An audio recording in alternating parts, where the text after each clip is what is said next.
معاویہ جھوٹے ہوتے تو رسول پاک کی علم غیب رکھتے ہیں، وہ عالم ما کانا و ما یکون ہے، وہ ظاہر بھی جانتے ہیں وہ باطن بھی جانتے ہیں۔ میرے آقا ارشاد فرماتے تھے معاویہ تم نفاق سے کام لے رہے ہو، تم جھوٹ بول رہے ہو، تمہارے دل کے اندر کفر ہے، تم زبان سے صرف ظاہر کر رہے ہو۔ مگر رسول پاک نے یہ نہیں فرمایا کہ معاویہ تم محبت کا جھوٹا دعویٰ کرتے ہو، بلکہ رسول پاک نے حضرت معاویہ کا جواب سننے کے بعد ارشاد فرمایا معاویہ تم علی سے محبت کرتے ہو، علی سے محبت کرتے ہو؟ انہوں نے عرض کی ہاں یا رسول اللہ میں علی سے محبت کرتا ہوں۔ اب رسول پاک فرماتے ہیں محبت تو کرتے ہو مگر ایک دور ایسا آئے گا کہ تم دونوں میں کچھ ہو جائے گا، تم میں اختلاف ہو جائے گا، تم میں کچھ شکر رنجی ہو جائے گی، تم میں چپلش ہو جائے گی، تم میں کچھ اختلاف ہوگا۔ جب حضرت امیر معاویہ نے یہ سنا کہ رسول پاک فرماتے ہیں کہ مجھ میں اور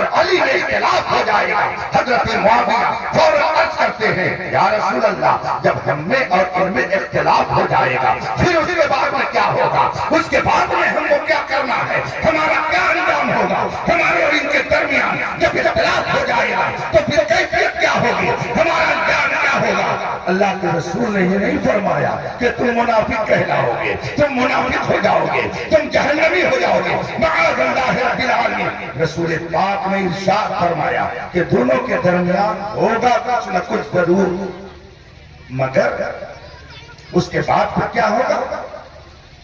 اللہ کے رسول نے فرمایا حدیث کے کلمات ہیں اطیعوا اللہ و غفرانہ، اطیعوا اللہ و غفرانہ۔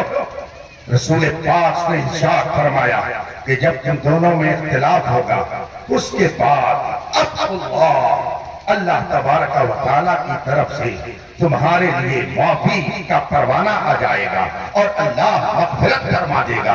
رسول پاک نے خود فرمایا اختلاف ہوگا اور رسول پاک ہی نے فرمایا کہ تم دونوں میں جب اختلاف ہوگا اور کچھ باتیں ہو جائیں گی تو اللہ تعالیٰ کی طرف سے تمہیں مغفرت کا پروانہ مل جائے گا، اللہ تمہیں معاف کر دے گا۔ جب خود رسول پاک فرماتے ہیں کہ رب تمہاری مغفرت فرما دے گا تو بتائیے آج کون امتی ہے کہ جو رسول پاک اس قول کی تردید کرے اور کہے معاویہ سے ہمارا کیا رشتہ؟ صحیح بات یہ ہے جس کا رسول سے رشتہ ٹوٹ جاتا ہے اسی کے صحابہ سے بھی رشتہ ٹوٹ جاتا ہے۔ نعرہ تکبیر، نعرہ رسالت، مسلک اعلی حضرت، عظمت صحابہ کرام۔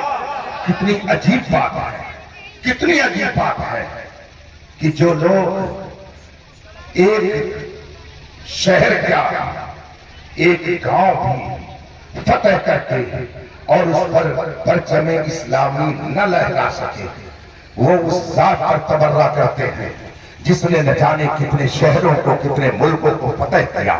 حضرت امیر معاویہ وہ ہیں کہ جن کے زمانے میں عہد حکومت میں بڑے بڑے شہر فتح کیے گئے، بڑی بڑی سلطنتیں خوف آتی تھی۔ تاریخ الخلفاء امام جلال الدین سیوطی علیہ رحمت و رضوان کی بڑی مستند و معتبر کتاب ہے۔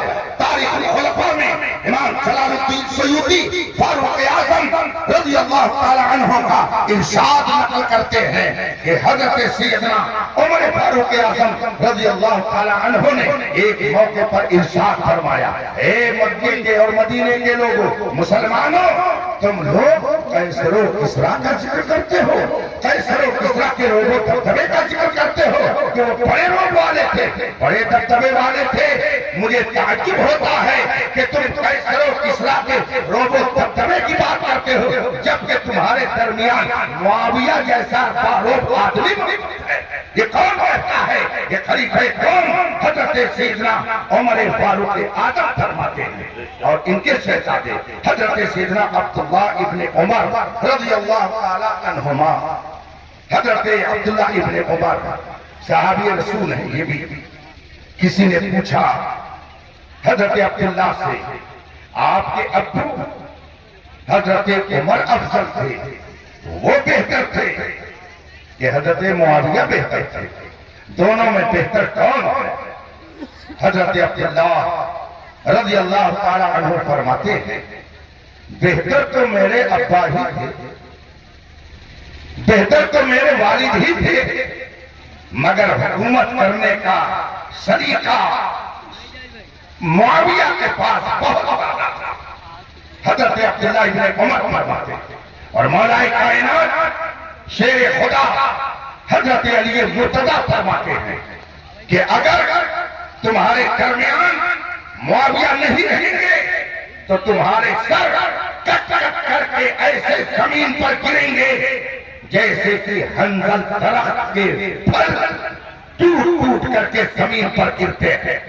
یہ نہ رہیں گے تو تمہارے سر اتنی تیزی سے کٹ کر زمین پر گریں گے جیسے کہ حنظل درخت سے ٹوٹ ٹوٹ کر کے پھل زمین پر گرتے ہیں۔ حضرت مولا کائنات فرماتے ہیں تم معاویہ کی حکومت کو ناپسند مت سمجھو، ان کا روب اتنا ہے کہ ان کے سامنے کوئی بات کرنے کی جرات نہیں کرتا ہے۔ اور آئیے میں بخاری شریف دکھاؤں تھوڑی دیر اور آپ مجھے برداشت کر لیجئے تاکہ جو لوگ گندگی پھیلا رہے ہیں اور آپ کے ذہن کو حضرت امیر معاویہ کی طرف سے بدگمان کرنے کی کوشش کر رہے ہیں، خدا را اپنے ایمان اور عقیدے کی حفاظت کر کے ایسے لوگوں سے اپنے دامن کو بچائے رہے۔ اسی بخاری شریف میں ہے حضرت عبداللہ ابن عباس رضی اللہ تعالیٰ عنہما، حضرت عباس کو تو آپ لوگ جانتے ہوں گے، یہ رسول پاک کے چچا ہے۔